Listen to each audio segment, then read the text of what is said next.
Hello, everybody, and thank you for being here. Right now, this session is Words in Response to War, and we are so lucky to have these two amazing poets. We have Dania, Ayah, Alkhouli, and Katia, Aoun, Hage, and they are both joining us today. So, without further ado, I am so excited for both of them, and I'd like to first introduce you all to our first reader, lady narrator, Dania Ayah Alkhouli. Thank you so much, Ali, and thank you to Shuffle Collective for putting this together and for inviting us. And thank you for Katia for picking up on me and asking me to join as well. I'm super excited to be here and to share some very vulnerable words, honestly. When I saw the title of this reading, I knew exactly which 4 poems I wanted to share. And so I'm going to start with the first one that's actually not in my book, but I wrote it back in 2016 as literally a response to what was happening in Aleppo, Syria at the time. And so I read this at a vigil, and it's called What I Am. What are you? I have known this question for 20-something years, known far too many answers and never the right one. I am seeds planted beneath American soils, but a heart still pleasurably entangled in the veins of Syrian sands. I am the daughter of a resilient ancestry that has survived centuries of ruins, that will survive centuries more, that will continue to uphold the title of the country with the oldest continuously inhabited city in the world. The world. I am bold architecture standing tall, welcoming, sheltering not only our sisters and brothers, but all of our kin seeking refuge from the borders drawn around us. Little did we know these borders are prison gates in disguise. I am depths of elaborate gold etchings in woodworks, made by calloused hands that yearn to invite you to explore the intricacies of their wealthy history. I'm the intoxicatingly beautiful scent of fresh baked bread from bakeries that rise with the sun. It is this bread that unites us all, or it once did. How have we become a world that breaks souls instead of bread? A world that asks me what I am, not what I can do. I am a refreshing cup of licorice root juice on a hot summer day, poured from ornate copper kettles in the shade of ancient beauty. I am the culmination of art and literature, pride and intellect, esteemed values of the Syrian world that produce the rich talents left stranded atop the freezing waters of the Aegean Sea.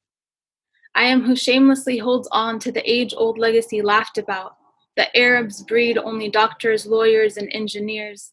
It is from this emphasis on knowledge we produce the best of these 3 and more. Because what I am is of the world whose origins caution against ignorance, because it is never bliss. I am sweet aubergine-colored Damascene mulberries, sprouting only from our soils during a certain season, delighting the senses in a flavor that remains a nostalgic imprint upon the lips.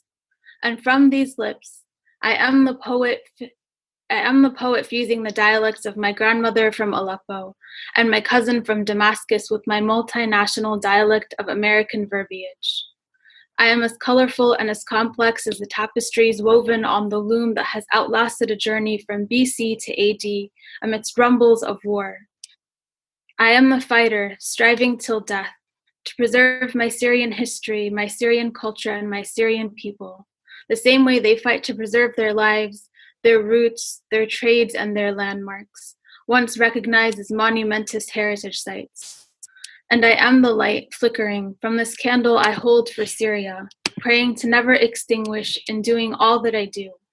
That is who I am. So that was the first one that I wanted to share. I love seeing the silent snaps, fellow poets. The next 3 that I'm going to share are actually from the book that Katia, that Ali mentioned, Contortionist Tongue. And if you do visit the blog that Ali will share, my most recent post talks about that throughout the stay-at-home order, proceeds from sales of this book will go to support inmates in the LA and OC jails, providing them with resources and masks during this time, since they cannot actually physically distance themselves within isolation. So feel free to check that out. And then I'll share 3 poems from here that I hope you'll enjoy.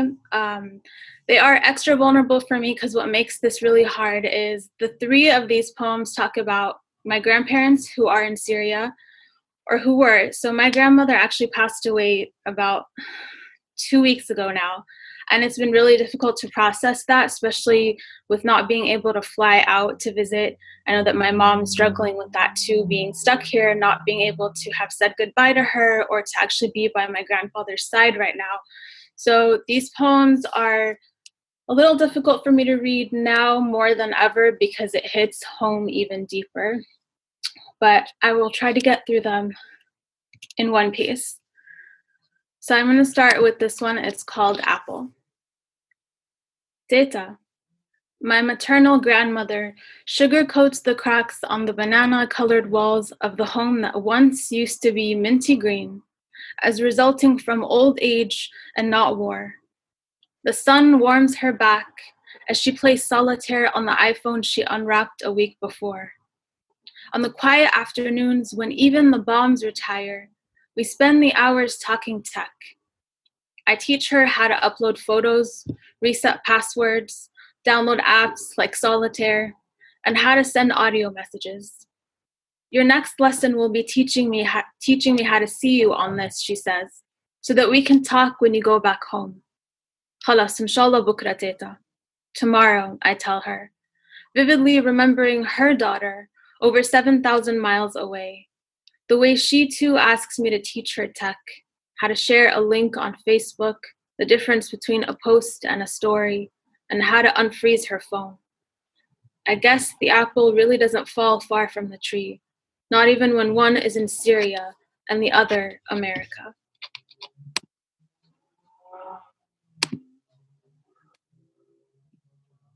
That poem and a lot of the stuff that I write about Syria is inspired from the fact that we used to spend a lot of our summers in Syria. And then I want to say maybe like a couple months before the Syrian revolution, I was actually in Syria for 6 months.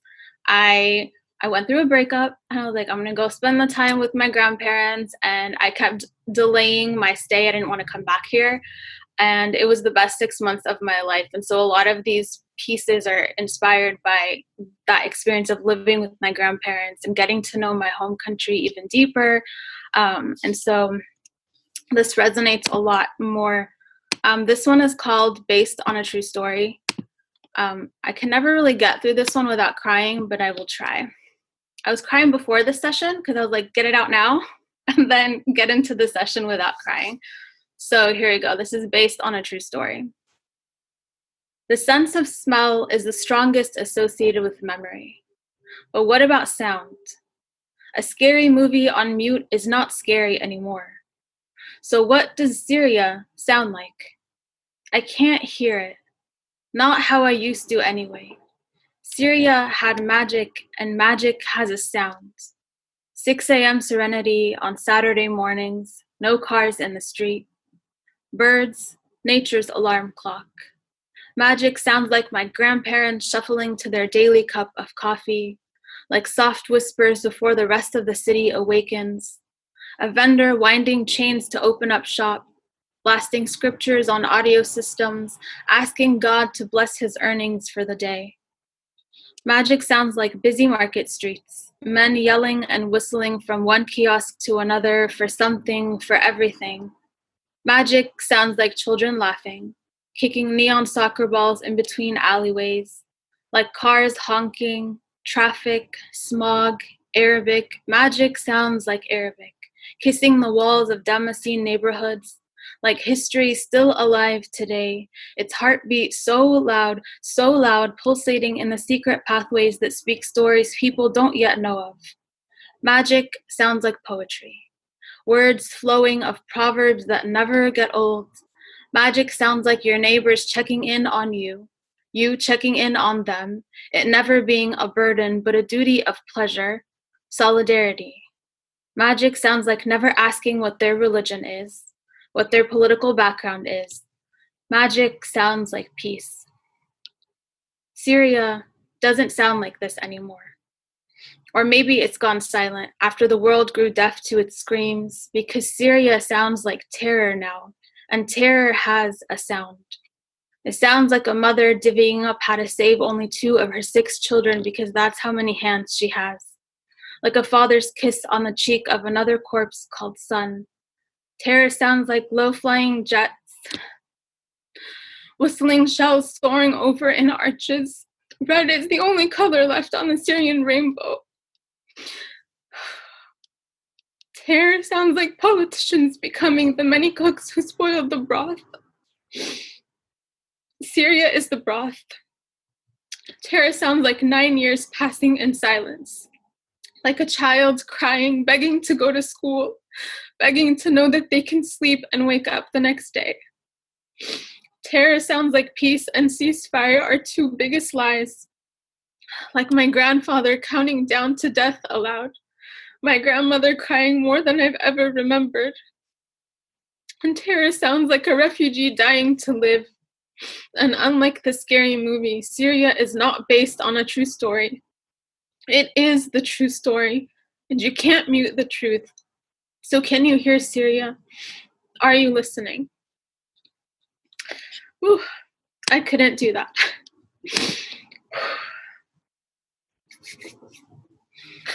Whew.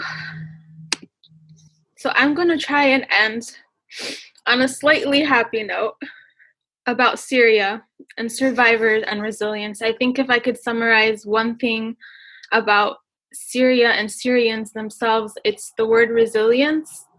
I have seen and worked with refugees. I actually got to go back into Syria after, throughout this situation, and I got to see people who were still fighting to stand up on their feet and make it work for themselves and to take care of themselves and their families and to make do with what little they have.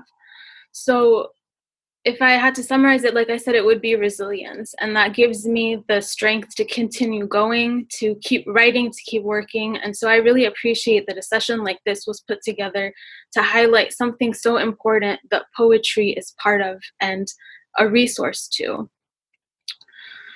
So like I said, I want to end on a slightly happier note. This one is about my grandfather specifically, and it's called Jiddo is Right. Love poems aren't real. My grandfather tells me this as he carefully clips an Arabic newspaper for another scrapbook collection. His final contributions to preserving lessons from history, pieces of culture frozen in time, in hopes his grandchildren will never forget, even after he is gone. I look at him in admiration and curiosity, so classy and wise even in his 90s. Wearing a cotton-striped robe, square brown glasses, in the Damascene living room of my childhood summers. The afternoon sun illuminates through the balcony, where sounds of men speaking Arabic echo up from the streets. Quite the contrast to the sounds of bombs that shook our house the night before. His statement comes across matter-of-fact, like his granddaughter, the writer, who inherited his pen, should have already known this. But Jiddo, what about all the romantic love poems? He does not look up, but lifts a neon marker, foreshadowing a highlight of the words to come, both on and off paper. Those are not words of love, because someone truly in love is incapable of capturing it. When you're in love, you can never put those feelings into tangible words. I think of all the men of my past poems, the ease of letting them go on paper when our final grains of fell. Then I think of the only man who left me speechless, who I could never immortalize in pages. I smile, softly nostalgia intertwining with epiphany, 2 pages of my story stuck together. Jidda glues the last clipping into the scrapbook and looks up at me. We cave to the smell of nukhiyeh, calling our bellies to lunch. Thank you all for listening. I so appreciate this. This was great. I can't wait to hear you, Katia.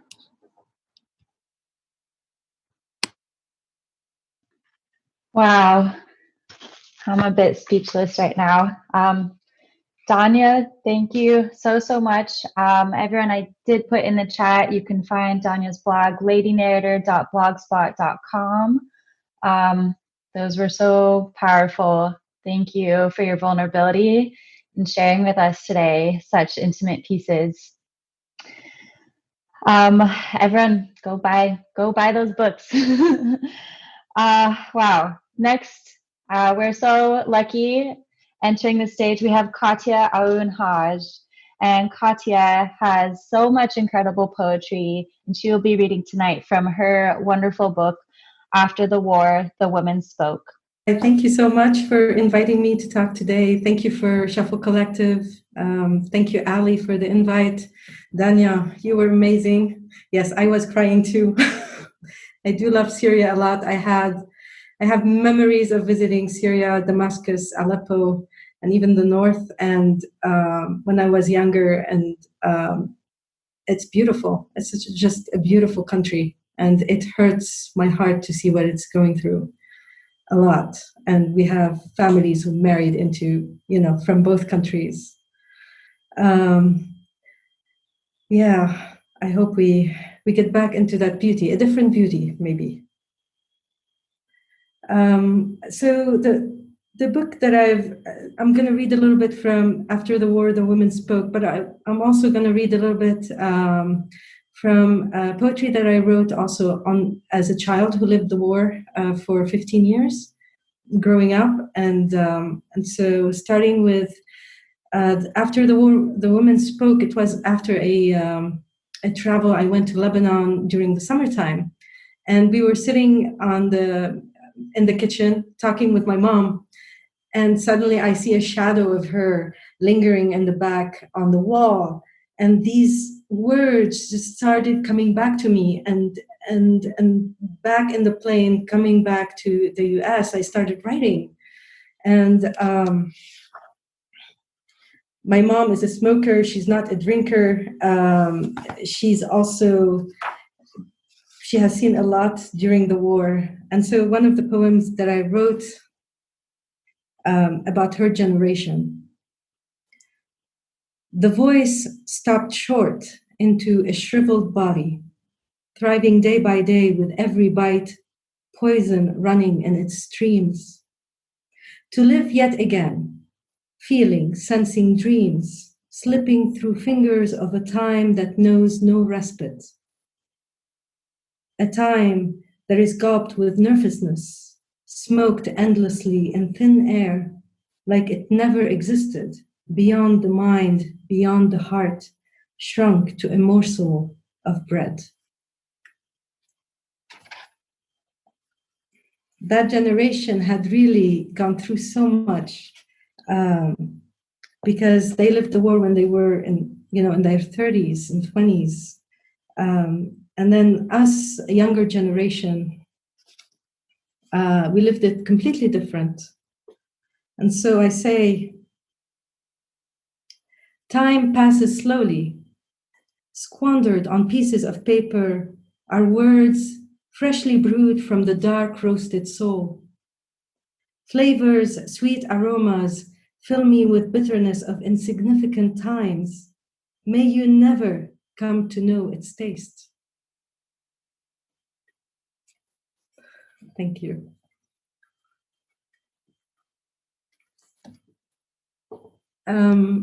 In 1989, when I was 13, we had settled in Beirut, in the capital of Lebanon. And these were the times where we had the civil war in Lebanon. And the civil war became between the Christians and the Muslims. So this is really important, being today with Dania. It's just sending a message that all of this was insignificant. Sadly, too many people died. The place where I lived was caught in the line of fire. Every time the bombs became closer and louder, we ran down 2 stories under the ground to hide in storage room transformed into a shelter. We only had 2 rooms. In one of them was wooden beds where my father had asked a cousin to build them, one next to the other. And the other room, we had a couch, some chairs, a table. And every time my mom needed to get us food, she would go up to the apartment and bring food down under the bombs. For a whole month, we shared 2 rooms with my aunt and her family of 4, her sister, my uncle with his family of 5, his brother and wife. We were 11 people. We also had my grandmother, my great-grandfather, and we all ran in the subfloor living together. There was only 2 little squarish windows at the end of each side of the hallway where the light and the air would come in. Bomb shelter. I walk down the stairway of oblivion to where my body and soul have found refuge. The water beneath me, surrounding me, crawls on my skin, fills my nostrils with heavy, damp air, water brought from the deep, dark earth, sucked up by rotating motors through cold metal pipes. Touch with my bare hands, feel the song of the earth reach my veins, telling of a new dawn as old as time itself. Rising through the minuscule window locked behind bars, safely away underneath the grounds. Here below, life continues to grow day after day, witnessed up close with all its subtleties, so near. The change is ever clear of emotions drawn on the faces. Seasons roll in, making space between squeezed bodies, mingled breath, and the sounds of love-making in the midst of total despair. When love is just a fading ray gobbled up by the darkness of the unknown, and the sounds of laughter of a winning game of dice when everyone's life is tossed around by unseen hands. A sound of joy that tears at the hopelessness of tomorrow, and now that is full of life and can never be sure of its own existence in the next moment. A cry of delight emanating from the heart of careless children, defying the deafening cries of men, remnants of men who cut away at the lines of thousands with blades of cold, senseless metal shells, killing, destroying, ripping everything that stands on their way, sucking the life out of what is and would be. Men crawling the face of the earth, while the rest of us, worms, looking for a refuge in earth's womb, in the mud that formed us, the mud that created us.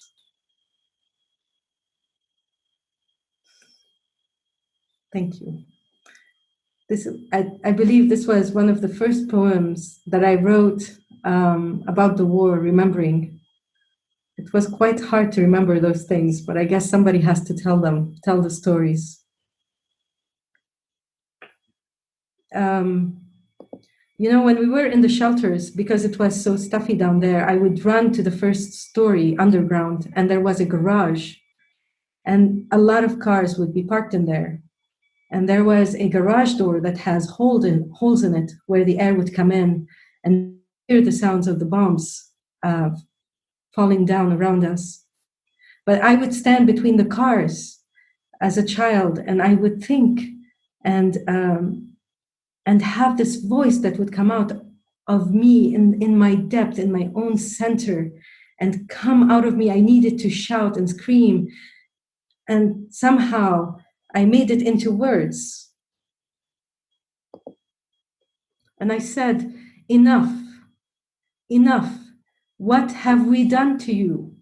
When will you stop killing us? Why? What is my grand mistake? The voice in me races to understand, my blood pumping so quickly, powerfully, daringly. If it was an army, it would have crushed you all. If it was a wind, it would have been a hurricane and whirled you into damnation. If it was fire, it would have been a scorching lava burning your incestuous acts to cinder.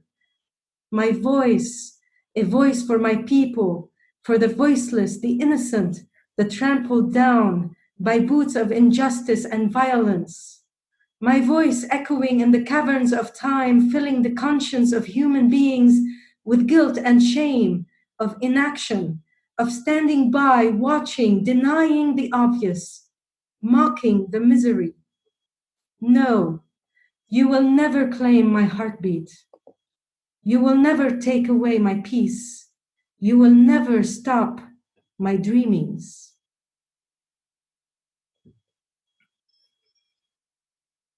Thank you.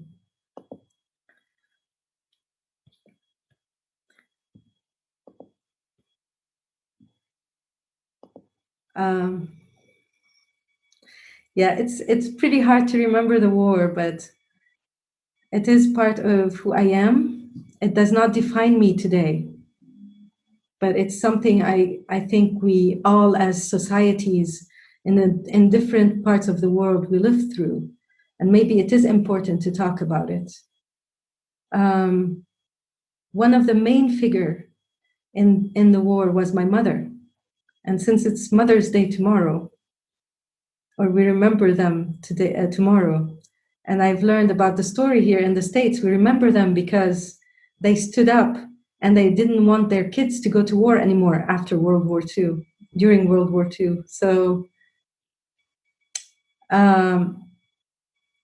when we were in the darkness of the war and the horrific events, my mother, she kept holding on to hope. And her children, we were the main reason. 5 kids. What else are you going to live for, right? So rationing was in effect. And COVID-19 brought it home for me. Rationing was for effect, for gas, for bread, meat, sugar, salt, anything. My father would head to the store sometimes under the danger of snipers to buy what we needed for a week worth of food. But one day we ran out of bread. And my mother, not wanting us to feel in shortage or need, she heads up to our house and bakes the most delicious bread, pain au lait. The smell and the soft texture of this bread, mixed with my mother's enduring spirit, filled our bellies with manna and our souls with love. Her hands, which fashioned a round roll, taught us how to find light in the midst of the gloom and possibility in the exasperating. I called this poem Love. If it were not for my mother's love, my heart would not have known it. My life would have been an empty, desolate space where nothing is heard but the whistling of the wind. My mother's love saved me, invited beauty into my life, allowed me to survive the deep rivers of sorrow which lined my face and rounded my back. My mother's love is stronger, braver, deeper than all the hatred, all the wars, all the ugliness, all the darkness. My mother's love gave birth to a new generation of loving human beings against all odds, in the secrecy of the days and the nothingness of a homemade baked bread, when every store was closed, in her urging us to pray for a God who always hears little children's prayers, in her unwavering faith in life's enduring principles of truth, beauty, strength, and duty. My mother's love, always and forever, that hand reaching out to calm and to restore, that laughter as a gurgling spring filling the emptiness of silence, the tenderness folding me under her wings for protection and safety, that presence of the divine sheltering, strengthening, listening, and setting me free to be who I am truly. Thank you so much. Thank you so much.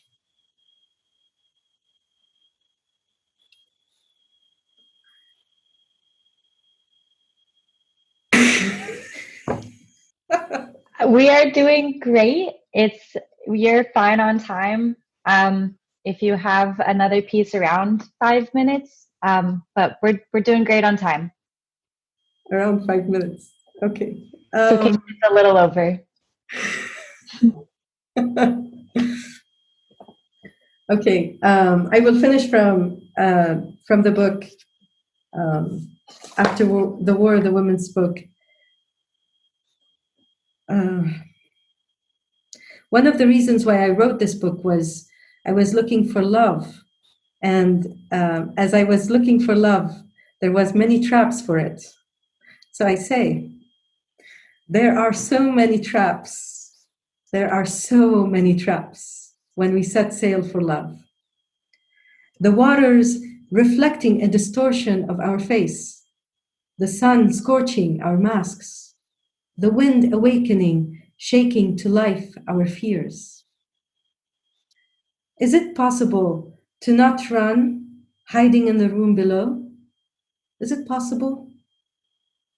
But stay on the deck, firmly planted, until the truth is revealed and the command is given to cast the net into the deep, dark realm for an unlikely catch, with the sound of the divine in our ears, her soft eyes resting on our skins, her voice unwavering and firm. Hoping against all odds that maybe this time the net will fill to the brim, carrying stories of old, the ones lost, forgotten, revealing the beauty of our nature. Thank you. That was so beautiful. Everyone, wherever you are, can you just give these two women just so much love and gratitude? Even if we can't see you or hear you, just I want you to do that. And Dania and Katia, I just have nothing but gratitude for you both reading such vulnerable pieces.